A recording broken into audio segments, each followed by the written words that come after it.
Hello viewers, আমি আব্দুল মমিন বলছি। তোমরা সবাই কেমন আছো? আশা করি তোমরা সবাই ভালো আছো। বিএন ইংলিশ স্কুলের পক্ষ থেকে সবাইকে স্বাগত। আর স্বাগত জানিয়ে শুরু করছি আজকের আলোচনা।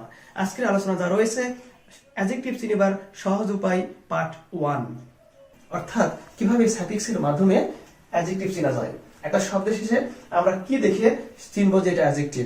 আর এই সমস্ত সাফিক্স যদি কোনো শব্দের শেষে যুক্ত হয় তাহলে আমরা ধরে নেব এগুলো অ্যাডজেক্টিভ। আর তার আগে আমাদের জানতে হবে অ্যাডজেক্টিভ কি। তো অ্যাডজেক্টিভ হলো সেই শব্দ যে শব্দ দ্বারা নাউন এবং প্রোনাউনের দোষ, গুণ, অবস্থা অথবা সংখ্যা পরিমাণ বোঝায়, তাকে বলা হয় অ্যাডজেক্টিভ। প্রিয় শিক্ষার্থী, তোমরা দেখতে পাচ্ছ এখানে সাফিক্সের সিরিয়াল দেওয়া আছে। এই সাফিক্স কিভাবে একটা শব্দের শেষে যুক্ত হয়ে অ্যাডজেক্টিভে রূপান্তরিত হয় বা সেই বিষয়টি নিয়ে আজকে আলোচনা করব। আমাদের এটাও জানতে হবে সাফিক্স কি। সাফিক্স হলো প্রত্যয়, অর্থাৎ কোন শব্দের শেষে যুক্ত হয়ে নতুন অর্থবোধক শব্দ সৃষ্টি করে, তাকেই বলা হয় সাফিক্স। তো তোমরা দেখতে পাচ্ছ প্রথমে দেওয়া আছে আই ভিই, অর্থাৎ একটা শব্দের শেষে কিভাবে আই ভি যুক্ত হয়ে অ্যাডজেক্টিভে রূপান্তরিত হয়। ক্রিয়েটিভ অর্থাৎ সৃজনশীল, এখানে আন্ডারলাইন করা আছে তোমাদের সুবিধার্থে। দেখো আই ভি যুক্ত ক্রিয়েটিভ অর্থাৎ সৃজনশীল। এবং টকাটিভ, এই শব্দের শেষে দেওয়া আছে আই ভিই অর্থাৎ বাচাল অর্থ। এই দুটিরই অর্থ সৃজনশীল একটা বাচাল, এই দুটি অ্যাডজেক্টিভ, কারণ এই দুই শব্দের শেষে দেওয়া আছে আই ভিই। তাহলে আমরা পরেরটা দেখি, পরেরটা কি দেওয়া আছে আই এ এন। কোন শব্দের শেষে যদি কোনো শব্দের শেষে আই এ এন থাকে তাহলে আমরা ধরে নেব এগুলো অ্যাডজেক্টিভ। এখানে দেওয়া আছে ইন্ডিয়ান, আন্ডারলাইন করা আছে, একটু লক্ষ্য করো। আই এ এন অর্থাৎ ভারতীয়। Russian, I A N Russian. এই দুটি মূলত প্রপার নাউন থেকে এসেছে। ইন্ডিয়া ইন্ডিয়ান, রাশিয়া রাশিয়ান, অর্থাৎ প্রপার নাউন থেকে এই প্রপার অ্যাডজেক্টিভ আসছে। এটার নাম অবশ্য বলা হয় যে প্রপার অ্যাডজেক্টিভ বলা হয়। প্রিয় শিক্ষার্থী, পরে কি দেওয়া আছে দেখি। এ এন, পরে দেওয়া আছে এ এন, অর্থাৎ কোন শব্দের শেষে যদি এ এন যুক্ত থাকে তাহলে আমরা ধরে নিব অ্যাডজেক্টিভ। এখানে দেওয়া আছে আমেরিকা থেকে আমেরিকান, আফ্রিকা থেকে আফ্রিকান। এটাও মূলত প্রপার নাউন থেকে এসেছে এবং প্রপার অ্যাডজেক্টিভ বলা হয় এগুলোকে। আমেরিকান, মার্কিনি, আফ্রিকান, আফ্রিকান, এই দুটি শব্দের শেষে লক্ষ্য করো এ এন দেওয়া আছে, অর্থাৎ এগুলো অ্যাডজেক্টিভ।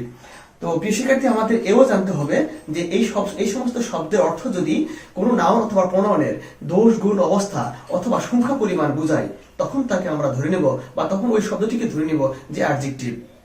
এটাও আমাদের খেয়াল রাখতে হবে।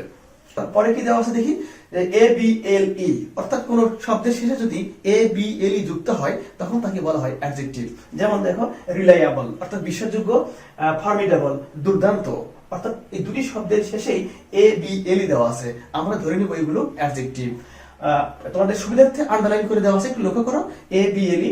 প্রিয় শিক্ষার্থী, পরে কি দেওয়া আছে একটু দেখে নেই। পরে দেওয়া আছে আই বি এল ই, অর্থাৎ কোন শব্দের শেষে যদি আই বি এল ই যুক্ত থাকে তাহলে আমরা ধরে নেব এগুলো অ্যাডজেক্টিভ। এখানে দেওয়া আছে যেমন ভিজিবল, ভিজিবল অর্থ হলো দৃশ্যমান, এবং অডিবল অর্থ হলো শ্রুতি গোচর অথবা শ্রাব্য।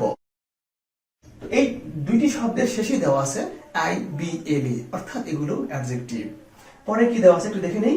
এফ ও এল টি, সাফিক্স দেওয়া আছে এফ ও এল টি, কোন শব্দের শেষে যদি যুক্ত থাকে তাহলে আমরা ধরে নিব এগুলো অ্যাডজেক্টিভ।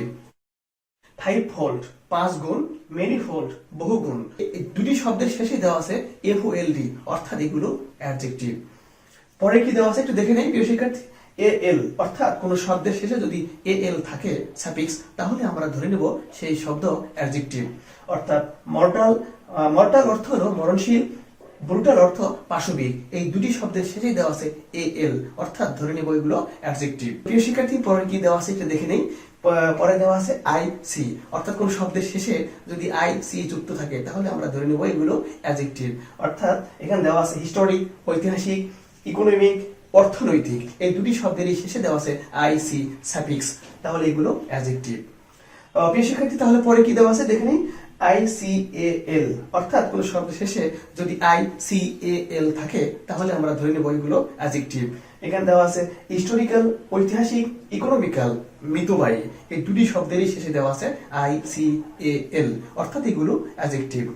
তো সর্বশেষ যে সাফিক্স এখানে দেখতে পাচ্ছ তোমরা I S T I C অথবা টি আই সি, এই দুই সাফিক্স যদি কোনো শব্দের শেষে পাওয়া যায় বা দেখা যায় তাহলে আমরা ধরে নেব এগুলো অ্যাডজেক্টিভ। তো এখানে দেওয়া আছে ফ্যান্টাস্টিক, এই শব্দটির শেষে দেওয়া আছে টি আই সি, অথবা অপটিমিস্টিক, এখানে দেওয়া আছে I S T I C. অর্থাৎ ফ্যান্টাস্টিক অর্থ কাল্পনিক, অপটিমিস্টিক অর্থ আশাবাদী।